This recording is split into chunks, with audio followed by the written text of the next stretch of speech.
ବନ୍ଧୁଗଣ ଆପଣମାନେ ଜାଣିଥିବେ ଗତକାଲିଠାରୁ ଆରମ୍ଭ ହୋଇଯାଇଛି ଚାମ୍ପିୟନ୍ ଟ୍ରଫି ପାକିସ୍ତାନରେ।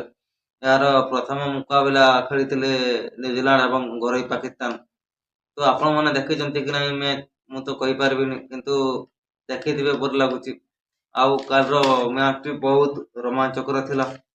ଯେମିତି ଆପଣମାନେ ଜାଣିଥିବେ ଅଷ୍ଟ୍ରେଲିଆ ଏବଂ ଇଂଲଣ୍ଡ ଯେମିତି ଆସେଜରେ ଲଢ଼େଇ କରନ୍ତି, ଠିକ୍ ସେହିପରି ନ୍ୟୁଜିଲାଣ୍ଡ ଏବଂ ପାକିସ୍ତାନର ମ୍ୟାଚ୍ ମଧ୍ୟ ଥିଲା।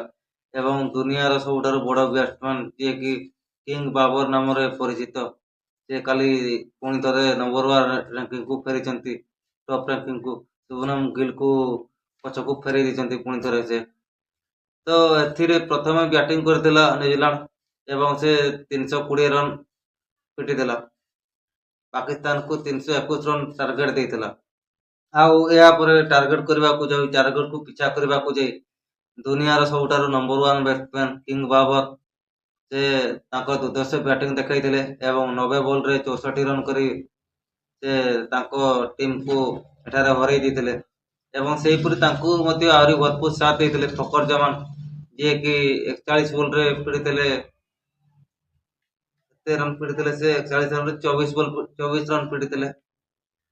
ସେହିପରି ମହମ୍ମଦ ରିଜୱାନ ଯିଏ ଅଧିନାୟକ ଅଛନ୍ତି, ଜାଣିଥିବେ ଆପଣମାନେ ପାକିସ୍ତାନର ଅଧିନାୟକ, ସିଏ ମଧ୍ୟ ପିଟିଥିଲେ 13 ବଲ୍ରେ 3 ରନ୍ ପିଟିଥିଲେ। ସେ 13 ବଲ୍ରେ 3 ରନ୍ ପିଟିଥିଲେ ଏବଂ ଏହାପରେ ସେ ବହୁତ ଲଢ଼େଇ କରି ନ୍ୟୁଜିଲାଣ୍ଡକୁ ଅତି ସହଜରେ ଜିତେଇ ଦେଇଥିଲେ। ଆଉ ଆପଣମାନେ ଜାଣିଥିବେ ଏହାର ପୂର୍ବରୁ ବ୍ୟାଟିଂ କରିଥିଲେ ଯେଉଁ ନ୍ୟୁଜିଲାଣ୍ଡ, ସେଠାରେ ଟମ୍ ଲାଥମ୍ ଏବଂ ୱିଲିୟମ୍ସ ସେଞ୍ଚୁରୀ ମାରିଥିଲେ। ଏଠି ଦୁର୍ଦ୍ଧର୍ଷ ବୋଲିଂ କରିଥିଲେ ସେତେବେଳେ ଦୁନିଆର ସୁପରଫାଷ୍ଟ ବୋଲର ଯିଏକି ସୈନ ଆଫ୍ରିଦି। ତ ସେ 10 ଓଭରରେ 68 ରନ୍ ଦେଇ ନ୍ୟୁଜିଲାଣ୍ଡ ଟିମ୍କୁ ଏଠାରେ ରଖିଦେଇଥିଲେ, ବହୁତ କମ୍ ରନ୍ରେ ରଖିଦେଇଥିଲେ। ତ ଆପଣମାନେ କୁହନ୍ତୁ ବନ୍ଧୁଗଣ, ଏଥିରେ କ'ଣ ଅଛି, ଆପଣ କ'ଣ ଜାଣିବାକୁ ପାଇଲେ? ଏବଂ ଆଉ ଗୋଟେ କଥା, ଆଜି ହେଉଛି ଇଣ୍ଡିଆ ଏବଂ ବାଂଲାଦେଶର ମୁକାବିଲା। ତ ଆପଣଙ୍କୁ କ'ଣ ଲାଗୁଛି ଏଠି କିଏ ଜିତିବ? ଇଣ୍ଡିଆ ଜିତିବ ନା ବାଂଲାଦେଶ ଜିତିବ? କମେଣ୍ଟ କରି କୁହନ୍ତୁ। ଆଉ ସବୁଠାରୁ ବଡ଼ କଥା, ଆଜି ଆପଣମାନଙ୍କୁ ମୁଁ ଚ୍ୟାଲେଞ୍ଜ ଦେଇ କହୁଛି, କିଏ ଯଦି ସର୍ବାଧିକ ରନ୍ କରିବ ବୋଲି ଭାବୁଛନ୍ତି, ବିରାଟ କୋହଲି, ରୋହିତ ଶର୍ମା, ଶୁଭନମ ଗିଲ୍ ନା ଆଉ କିଏ? କୁହନ୍ତୁ ଯଦି କାହାର କମେଣ୍ଟ ଠିକ୍ ହେଉଛି ଦେଖିବା। ଏବଂ ବୋଲିଂ ତ ବୁମରା ନାହିଁ ବର୍ତ୍ତମାନ ଭାରତରେ, ତ ଏଥିପ୍ରତି ଭାରତୀୟ ବୋଲିଂ ଦୁର୍ବଳ ହୋଇଛି ନା କ'ଣ, ଆପଣ ତାହା କୁହନ୍ତୁ।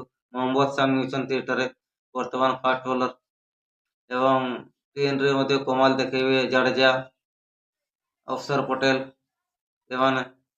ଆଉ ସେହିପରି ଅଛନ୍ତି ଆହୁରି ଷ୍ଟାର ବ୍ୟାଟ୍ସମ୍ୟାନ୍ ସବୁ, ଷ୍ଟାର ବୋଲର ସବୁ। ତ ଦେଖିବା କ'ଣ ହେଉଛି, ଆପଣମାନେ କୁହନ୍ତୁ।